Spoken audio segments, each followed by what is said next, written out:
শোনো না ভাই, বলছি এই কথাটা না এখন কাউকে বলার দরকার নেই। হ্যাঁ, আমি যা ব্যবস্থা করার করব। না, আমাকে গিয়ে তোমার খবরটা দিতে হবে। তা এখানে সব কিছু ঠিকঠাক থাকলে রেহানদা দিদিকে নিয়ে বাড়িতে আসবে। না না না না, তুমি চিন্তা করো না, আমি বলছি তো আমি এক্ষুনি গিয়ে যা ব্যবস্থা করার করব। তবে একটা কাজ করতে পারবে? মানে ওরা তোমার বাড়িতে রয়েছে বললে তো, তুমি একটু আমাকে ওখানে নিয়ে যেতে পারবে?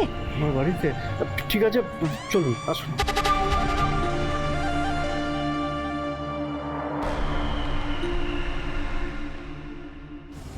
রূপাই, তুমি তাড়াতাড়ি হাত ধুয়ে নাও, আমাদের এখান থেকে তাড়াতাড়ি বেরোতে হবে।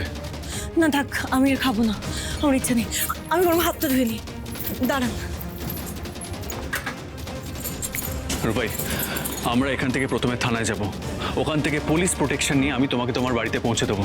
তারপর আমি আমার নিজের বাড়িতে যাব, ঠিক আছে? বাড়িতে জেঠুমনি থেকে শুরু করে সবাই আমাকে ভুল বুঝছে, কাউকে কিচ্ছু বোঝাতে পারছি না আমি। তার মধ্যে ফোনে তো আরোই বোঝানো সম্ভব হচ্ছে না।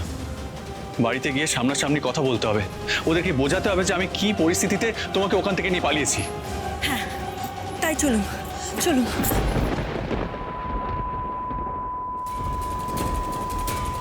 রূপাই, রূপাই, ভিন্ন রঙে আছি জীবন, কেউ আলাদা নয় সমাজে, সবারই সমান সব অধিকার, নেই বিভেদ কোনো কাজেই।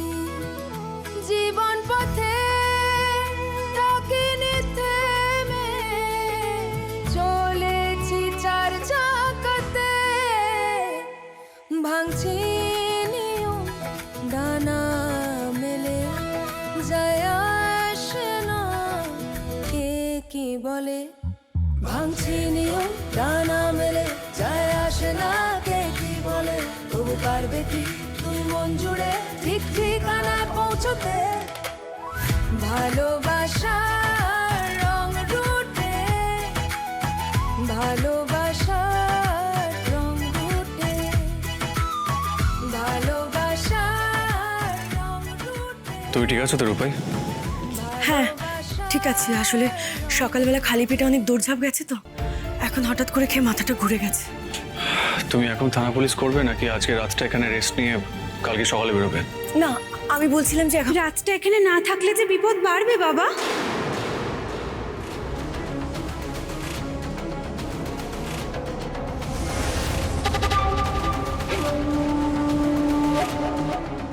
রাতটা এখানে থাকতেই হবে।